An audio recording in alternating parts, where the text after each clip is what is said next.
Weather alert.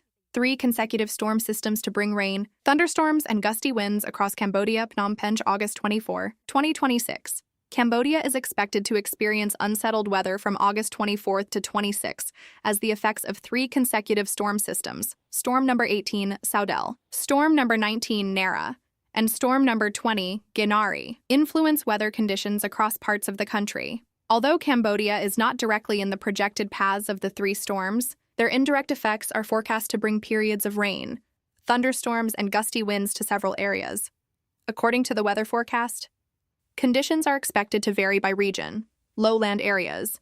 Temperatures will range from 25 degrees C to 36 degrees C, with rain accompanied by thunderstorms and gusty winds affecting approximately 30% of the area. Highland areas. Temperatures will range from 24 degrees C to 34 degrees C, with rain, thunderstorms, and gusty winds expected across approximately 40% of the area.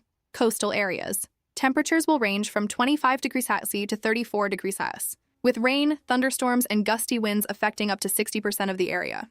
Sea wave heights are expected to range from 0.50 to 1.75 meters. Authorities are urging the public, particularly travelers and people engaged in maritime activities and fishing, to exercise increased caution during periods of thunderstorms and strong gusty winds. Residents are advised to closely monitor weather updates and take necessary precautions to ensure their safety during the forecast period.